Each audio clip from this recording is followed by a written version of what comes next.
We're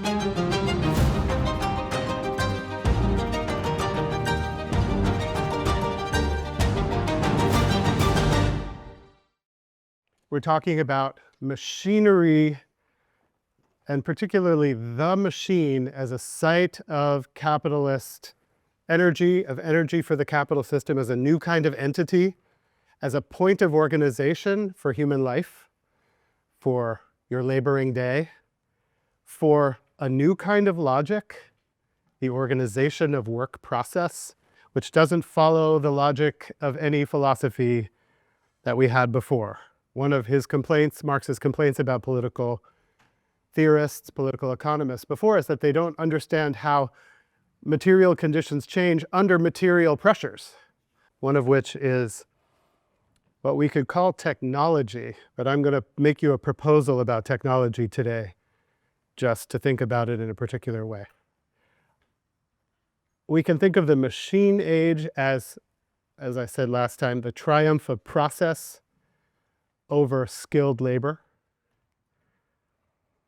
We can think of the machine itself as purpose without restrictions, that is, knowing nothing else but its purpose and pursuing it, and having no second thoughts. The machine has no second thoughts. It only has a first thought.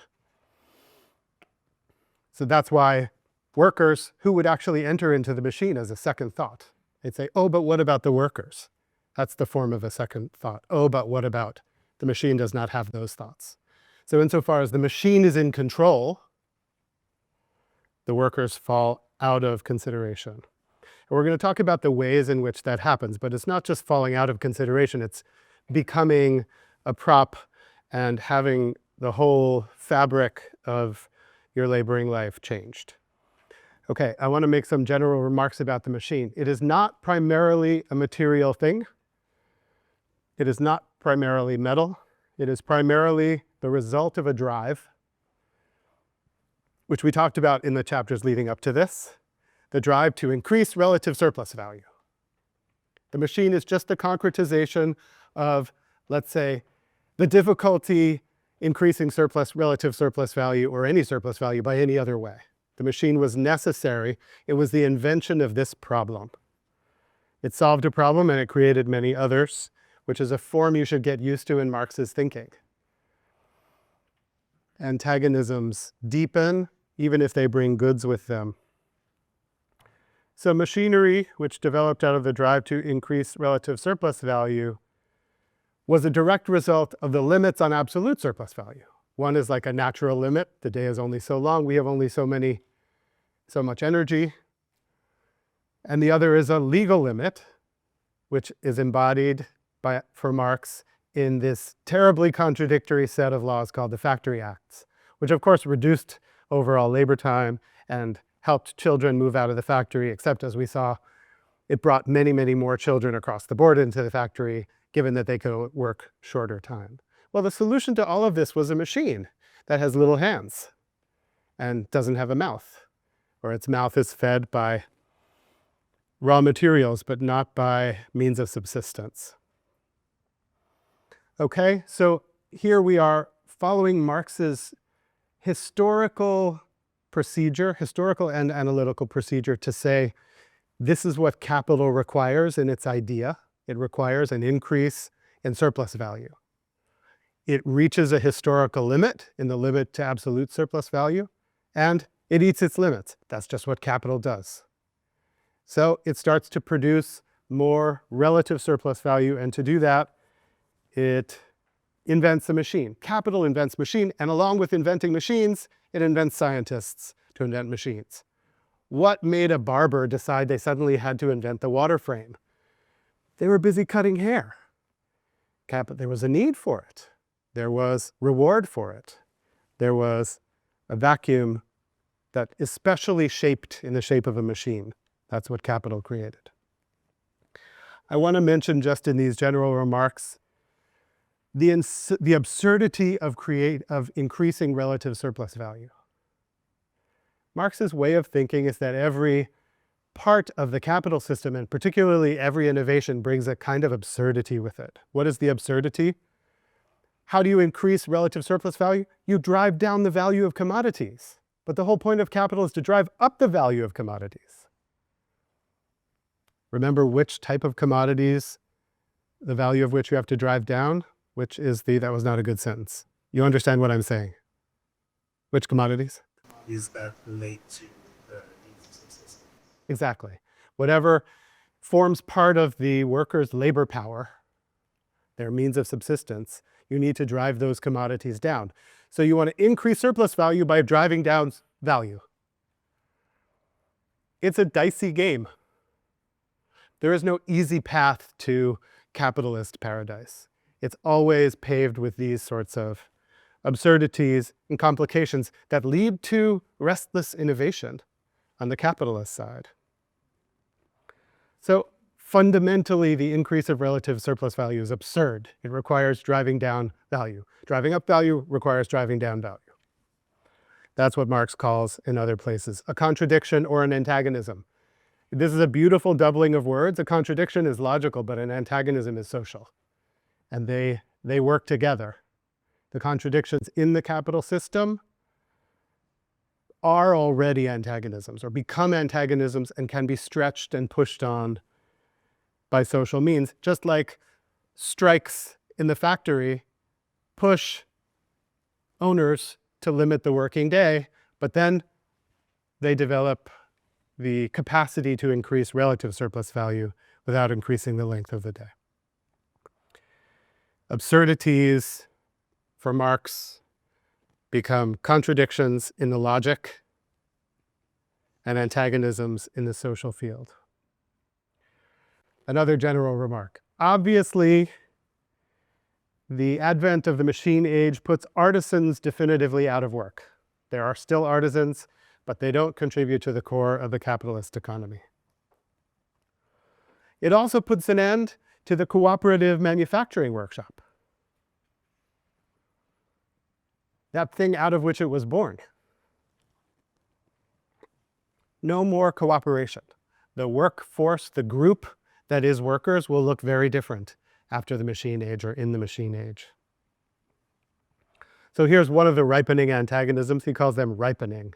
I love this, as though capitalism was a kind of a hell fruit that ripened in front of your eyes. Cooperation is the model on which the machine is made, and the machine puts cooperation out of business. You remember that cooperation was people doing part jobs in a line or in parallel? Well, that's what a machine is. As soon as the machine can mechanize that, can make the workers obsolete, theoretically, driving down the cost of labor power to zero. Of course, if you drive all of the cost of labor power to zero, put everyone out of work, no one has any money to buy the goods you're producing. So that's not going to work. Technical utopias they're not even contradictory, they're just ludicrous. Imagine that we had a technical utopia, everything was made and distributed and communicated about by machines, and then the capitalists just handed out money to us, I guess, so that we can go buy the goods, so that they can remain capitalists. Doesn't make any sense. Okay, those are the general remarks.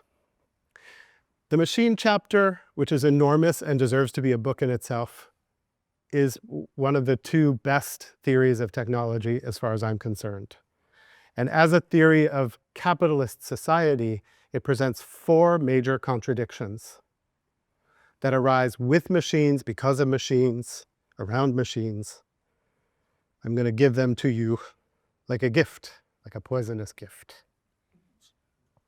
The first major contradiction of the machine milieu is the value trap. I mentioned it last time, where the final effect contradicts the immediate effect. The final effect is reducing labor power and therefore value, because the machine replaces workers. That's the final effect. The immediate effect is there's a sharp increase in value when you get a machine and you can put out 100 times what you were putting out before. But that soon evens out when everyone else gets the machines. The value of the commodities go way down, and of course, you're reducing the input of labor power including the input of surplus labor power or surplus labor. So this is the value trap. The final effect contradicts the immediate effect. That is, in some sense, it leads to its own crisis, the machine age. The second contradiction is what he calls the absolute contradiction on page 449. That is that the machine age brings in with it the compulsion to permanent technical revolution. Permanent technical revolution, which means that any machine you have now will not be the machine you have tomorrow. That's impossible. All decisions are made on that basis. You didn't need to wait till the late 20th century for planned obsolescence in consumer electronics. Obsolescence is built in. That is to say, in order to survive and thrive, capitalists have to continually throw out their work process for another one. Rather than being supervisors of a work process that take the surplus value of it, they're like paranoid squirrels, like the squirrels in JE, constantly looking around to see who got the nuts. Where are the nuts coming from? This is what Marx calls the absolute contradiction. And to some degree, I would say it's among the one or two most significant discoveries of this book. And we still live in the age of permanent technical revolution, obvious to all of you. We'll say some stuff about the technical side of capital and the moral being of technology today. Another contradiction is related to the value trap, but is a separate contradiction. The social contradiction is that workers produce the machines that put them out of work. This is a form of the contradiction, where Arkwright, who made the water frame, will eventually not need to invent things because something else, a machine is making the machines. Eventually, the machines are making the machines. And of course, the big contradiction that's still sitting with us in one particular form, this is the fourth, that the machine age of capital or industrial capital ruins its resources. It poisons them. It ruins the resource of labor and it ruins the resource of the earth. That's a big one. Marx saw it clearly. These are contradictions that will, unless innovated around or changed by overcoming the capital system, destroy capital from the inside. So he starts to track these things. Okay, as we go through the machine chapter, I want to propose a thought for you to sit with for today. And maybe you can sit with it even beyond this lecture. Just sit with it through the whole day. Is that a lot to ask? Not the week, you're going on break, not the semester, not for your life. Here's the thought. Technology is always an extractive tool.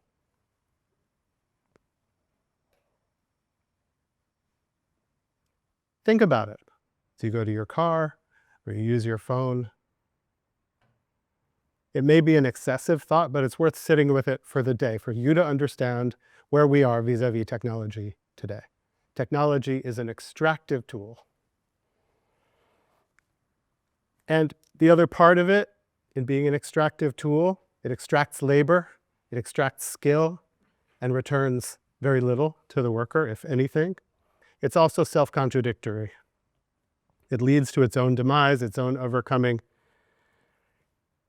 Technology for Marx, so that's the thought. The thought is technology is an extractive tool. That means, though, that you have to give up any idea that technology is a helper, will help you get the things done that are your purposes. It carries out its purposes that to some degree are independent of capitalist purposes. A humane capitalist cannot tame the permanent technological revolution just because they feel like it.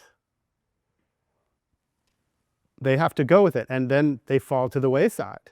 Think of the tame capitalist technologists like Henry Ford. Think of Henry Ford.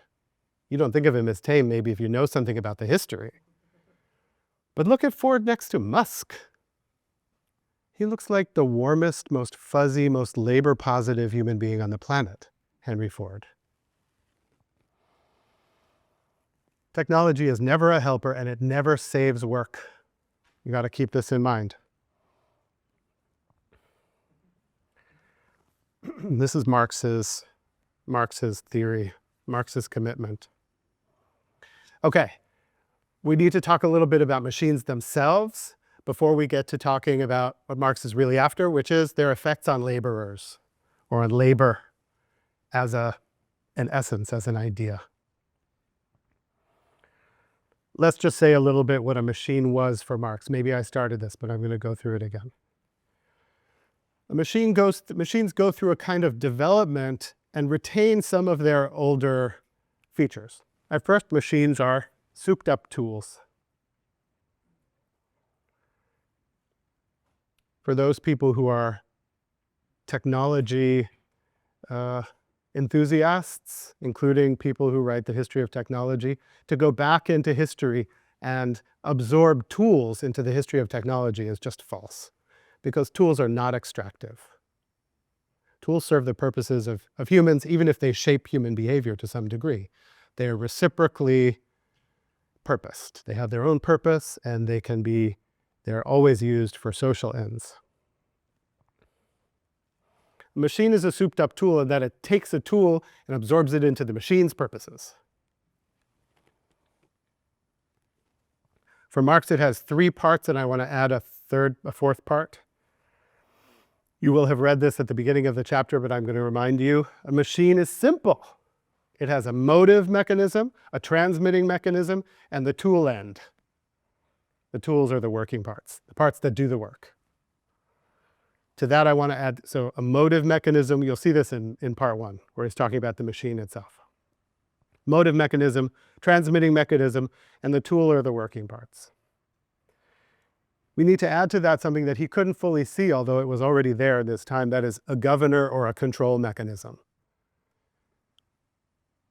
which becomes the computer. Any of these parts can be subject to the permanent technological revolution. The motive mechanism, that is not just let's say the type of engine, internal combustion engine, nuclear engine, warp drive, whatever you want to call it, but also the energy that runs it. You'll see a lot of technology work, or so-called science, is aimed at innovating in the motive mechanism. The transmitting mechanisms, the tools or working parts, any of them can be subject to rapid, sudden, overturning invention and transformation. Suddenly, these are not the best tools anymore. Tool ends. We have totally new tool ends. The work product is held in a different way, is attacked by very different kinds of blades. But of course, we are living in the age in which the fourth part of the machine, the governor or control mechanism, is undergoing the most rapid and thoroughgoing revolutions. That is the so-called digital age. There's an argument to be made that it's just the machine age, focusing on a different part of the machine. The machine is a souped up tool at first, becomes a new means of labor, and with these different kinds of parts, the metal embodiment of process, revolutionizes the whole mode of manufacturing. A machine changes the way things are made from beginning to end. May even change the kinds of raw materials that you need to make the same thing you used to make, because they have to be machine ready, whatever that is. Smaller pieces, different alloy, right? Everything you used to think, the miners have to change, the agriculture has to change, they have to have food that can go into be digested very quickly on a 20-minute lunch break, like, what is that crazy British spread? Not Marmite is the Australian version, I think, but the other one.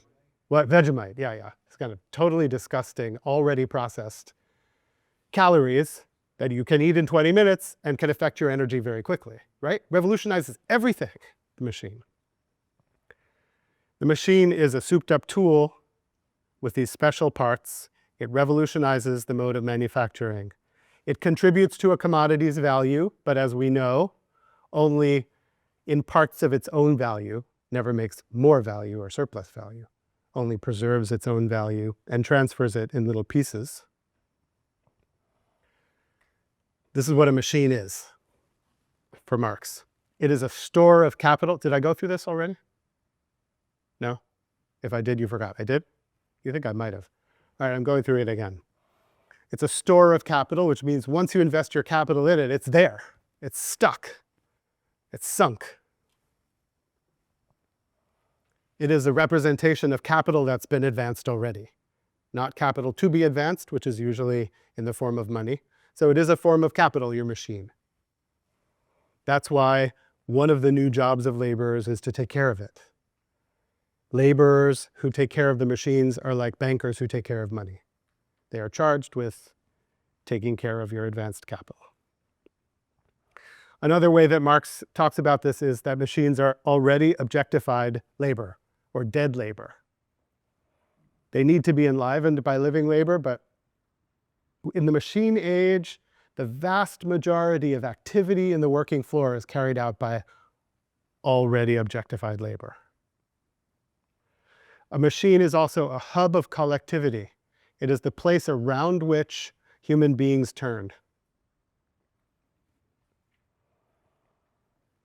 We know it is also an increaser of productivity. And as such, he calls it, in one of his brilliant metaphors, the mechanical body of the capitalist, who is its soul. The machine then becomes its own force that acts on labor in a number of ways. It is an impetus to brutally extend the workday again, to keep it running. It is an impetus to brutally speed up labor and produce things in shorter time. So even though the machine is doing the brunt of the work, let's say, the people who are working along with it have to work much faster to keep up with the damn machine. It is what I would call the new master on the work floor. It forces an increase in labor intensity. It changes the way you labor around it. It reduces your skill contribution. Okay. Those are all the things that a machine does. Questions about that? Yeah. So the machine isn't like the individual, like physical object, but like the system, like the technical system of capital. Machine, let's say, what do you want to say? It's a good way to say this. Marx also will describe to you the way machines produce systems of machines that work together, so that the mechanization of one part of the economy leads to the mechanization of the rest, partly because the machine on this side that's making whatever needs its supplies more quickly, so you need to mechanize mining to get there. You eventually end up with a coordinated system of machines, which needs its own kind of control. You also need new industries that spring up, communications and transport. They're not exactly new, but they take on increasingly important roles, because in the system of machines, the coordination of the output of the different machines has to take place by communication, and the transport of the materials has to take place very quickly. Otherwise, you don't get the benefit of a machine. So you have technological raising in all areas, technological ascent, you want to call that. The machine is the center of this. It's as though you had a kind of ontological transformation. It used to be, let's say, the worker and the capitalist, and now in between is the machine that is, to some extent, calling the shots for both. There's a new player, and it becomes the central player. Awesome. You think Marx would have considered something like a windmill or water wheel a machine? Or is that like, because it belongs to an earlier period? Like, how do we categorize those sorts of? Well, those are parts of the historical development of the machine factory. So the water wheel, we're going to talk about, why don't we do this now?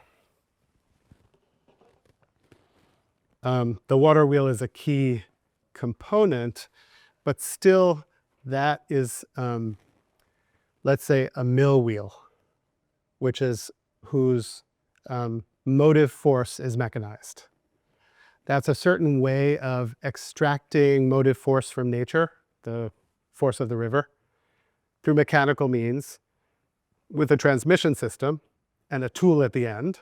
It's a machine, but it's not a capitalist machine. Because for, let's say, 1,000 years, there's no pressure to revolutionize it.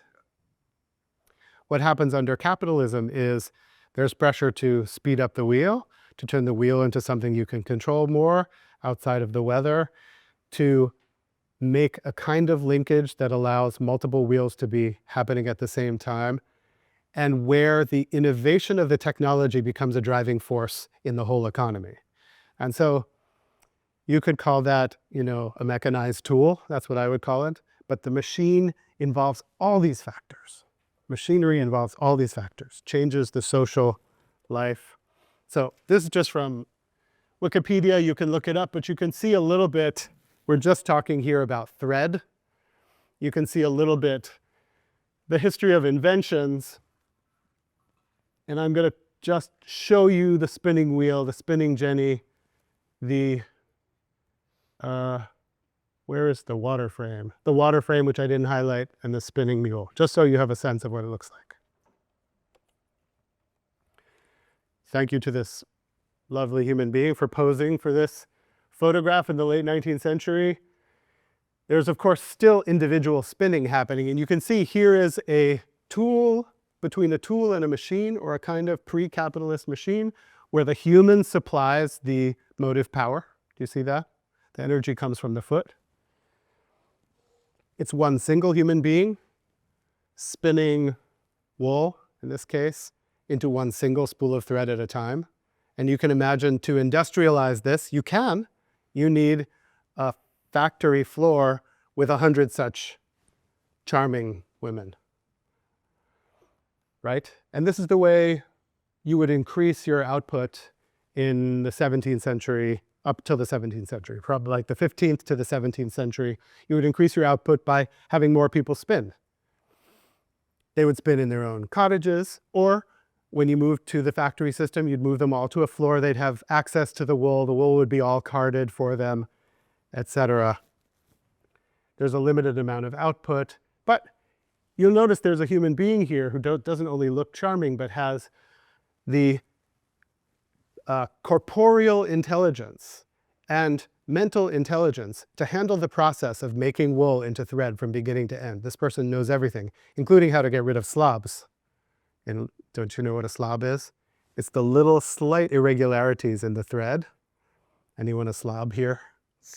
That the spinner would smooth out, would feel only with the sensitive tips of their fingers. This is what made it hard to mechanize, so that they could then stretch it a little more and the thread would be more even. So the quality of the thread depended very much on the sensitivity of the human being and all the intricate knowledge that this woman didn't invent, but was passed down to her by her mother and grandmother and great-grandmother. It did happen to be mostly women's work in these centuries, though not exclusively. What is that one? Well, there's this guy. Suddenly, anyway, I'm not going to play you that. But there's a great YouTube video to show you how to spin flax. You see him feeling for the slobs there? I think that's what my mother did with my room. This is the spinning jenny, which was invented in 1765, as you can see. Oh, so if in the other version, let's say you had one person spinning one spool of thread in 1 hour. With the spinning jenny, one person managed the machine, and the early versions could do 8 spools at once. The late versions could do 120 spools, but somebody had to pedal it still. The spinner used their right hand to rapidly turn a wheel that caused all the spindles to revolve and the thread to be spun. Obviously, you don't have enough fingers to feel for the slobs, so you need other mechanisms to take up for the spinners, and innovation starts to spread across the late early modern world. What happened? This was invented by James Hargreaves. He invented this and he forgot to patent it because nobody understood how technology was going to change so rapidly that you would immediately lose your value. So by the time it was patented in about 1770, there was something else in its place. So he lost all the money for it, incidentally. What happened when he used it, he kept it secret for some time and used it only for his own factory. But when prices began to fall, people got furious. And what's the first thing they did? The first thing they did was not invent their own spinning jenny or steal the plans for this one. They went in and they burned his factory to the ground, including all the spinning jennies in there. And that was the first reaction of competitors and laborers to machines. They would destroy them because they were their direct competitors. There's a live one. They're incredibly beautiful, I have to say. We haven't talked about techno fetishes, but here's one. Richard Arkwright, who was I forgot what he did. One of them was a barber. Arkwright in 1769 invented the water frame, which is something like a more compact spinning jenny that ran from a water wheel through a series of graded gears to tone down the motion that would run this without human motive force. It spun 96 threads at the same time. And we end with, do you notice there's a great video with this Ron Weasley's father talking about the water frame, but I won't play it. Here is the ultimate end of all of this, which basically froze the design. The self-acting spinning mule, patented in 1779, invented by Richard Crumpton, which was, I don't know how many threads it did. Well, you can see there's a number there. It was run by a laborer called a minder and 2 children who had to run back and forth to make sure that the thread wasn't getting off the thread. At the peak of self-acting mule productivity in Lancashire alone, there were 5 million spindles being spun at any one time. 5 million. What were the effects of this? The effect was to produce a shitload of thread, a lot of fabric, and to need cotton to be produced, especially where? In the colonies. One of the social outcomes of mechanization is intense imperialism and colonization. Okay, that's the end of my PowerPoint. How was that? Let's talk a little bit about machines coming into the workplace and replacing workers. First, it really puts workers out of work. Everyone who was spinning on their own, everyone who was minding a small machine, when those functions got incorporated into the machine, one way or the other, the human beings were put out of work. And as Marx says in the chapter, just starved to death.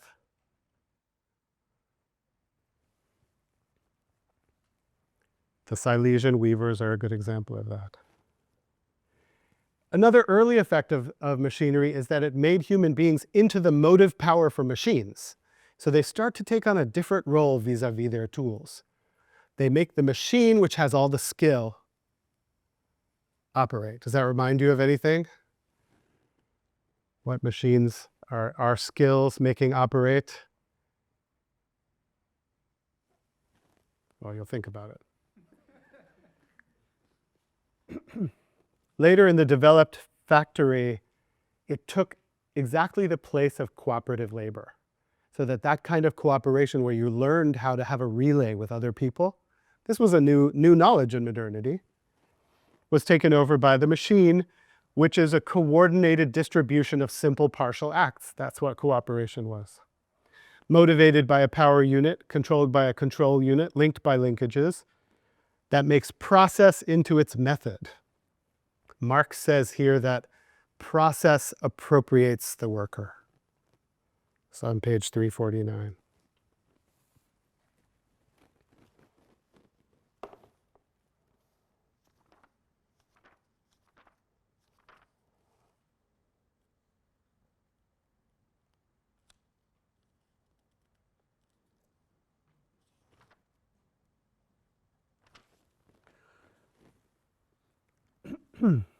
process as a tool, as an instrument of capital increase, has its own variables. Any particular process is part of a system of processes. The process to get the stuff out of the ground, the process to refine it, so a mining process, a refining process, a transportation process, a manufacturing process, a distribution process. Process becomes the main tool of capitalism. Processes are always scalable. And you look at an economy now for the first time, according to Marx, as a giant automaton. As though the economy were itself a machine.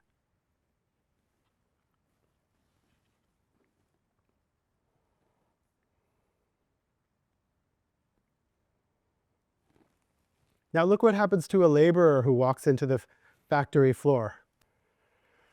First, they're kicked out of the factory floor with a certain set of skills, but discover very quickly they better go back to it. When they get back to it, they find the process of production ready-made, needing them only to do exactly the specific small task that this process requires of them.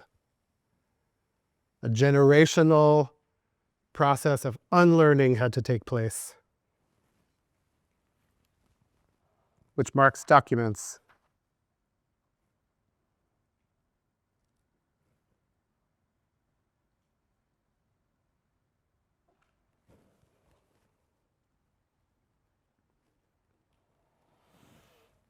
When the workers go back to the machine manufacturing factory, they find everything changed, but it's also not the same workers. You will remember this from your reading.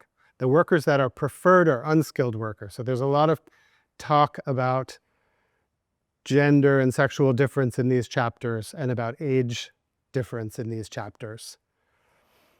It's sometimes taken that Marx thinks that women and children shouldn't be in the workforce by the kind of moralistic tone he sometimes takes about it. In fact, he will tell you at the end of the chapter that it's a good thing that it happened because it broke down the traditional divisions made on traditional ideas of sex and gender in the family. Everyone is liberated from the domination within the bourgeois family or the proletariat family by the fact that everyone can work. But what is wanted from women and children on the factory floor is the fact that just traditionally, since they've been kept out of the workforce till now, they have no skills, no manufacturing skills. So their lack of manufacturing skills is their highest skill. The skill that's wanted is people who can be paid much, much less. So the men who have skills and command a certain amount of pay are no longer wanted. This is capital's progressive gender politics, if you want to put it that way, in the 19th century. And Marx is registering the irony of that. He's certainly not a naturalist when it comes to gender, although he has some ticks in that direction. And it isn't as progressive as we would like it to be. Marx says, capital is by nature a leveler, believing it has an innate human right to exploit labor under equal conditions. Equality is capital's thing. It uses liberal equality, movements towards equality in liberal political society to produce an equal playing field to drive down the cost of labor and to find a workforce that is unskilled. And this is the trick of capital. It now has to find an unskilled workforce that has all sorts of flexibilities the workforce never had before. Certainly that charming and brilliant and hardworking woman at her spinning wheel is not the one they want. What do they want? Well, first we have to understand what happens to the capital's need for labor under the machine era. Capital's need for labor doesn't actually diminish. Diminishes at first, people get replaced by machines. Then, of course, they have to come back for a number of reasons. One is they have to have a market. Another is they need living labor input to make any surplus value. Another is, well, there's still a lot to do. But what's to do has changed completely, as we said. It's become unskilled. Beyond that, what does a machine allow a capitalist to do, and how do they actually make value for themselves? How do they capitalize their capital? Well, what is a machine for? For increased productivity. So they have to increase productivity. You would never get a machine and continue to dribble out one spool of thread at a time. For increased productivity, you need increased means of production, raw materials. You need a huge influx of unskilled labor into the workforce to deal with this giant increase in productivity. We're not just talking about a few more spools of thread. We're talking about going from 1 to 5 million, or 100 to 5 million, like that in historical time, in 30 years. For that, you need to find these workers somewhere. They have to come in. They have to oil the machines. They have to keep them running. They have to put the stuff in, feed. And they have to get their value back out of this, where they have a huge investment of value in machinery. They need to increase their surplus value by increasing relative surplus value, which can only be done through living labor. So they go back to extending the working day to as long as they possibly can. Now it's being extended in width as well as in length. They need all those new workers to put in motion all of those means of production. This produces what Marx starts to call in the book the proletariat. The proletariat is a non-cooperative, immiserated, reduced in skill, knowledge unneeding, tradition unneeding, free time unneeding conglomerate with no individuals, whose substance is compressed and expanded, pushed and oppressed in different ways at any different time.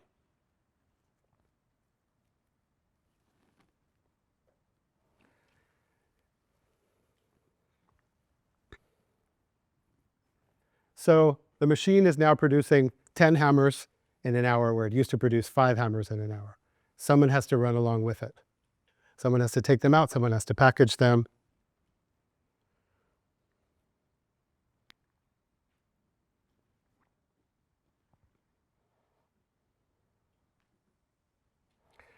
And workers, as Marx said, not being blind, start to struggle against machines. You remember this is a section, a very important section. The first reaction being sabotage, as we mentioned.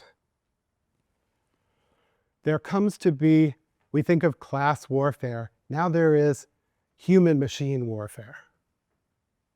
The machine is out to kill the worker, whether by replacing them or by de-skilling them, by taking them out of the continuum of history and making them totally free of their ancestors and all the knowledge that's been passed down, by freeing them from nature and making them servants of technology.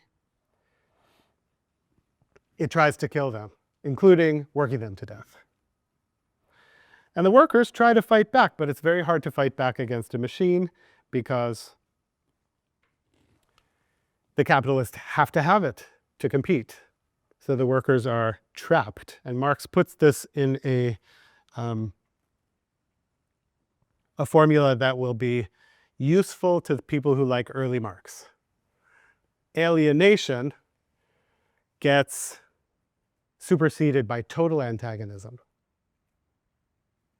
In the machine age, alienation, which was when workers encounter the conditions and product of labor as independent and alien to them, becomes a means of labor that wants to kill them, wants to reduce them to nothing, wants to use them up as fast as possible. An example is the self-acting mule. Wants to get rid of them from the work floor. Okay, in 1 minute I'm going to tell you a number of things. And then we're going to go off to our rest of our day.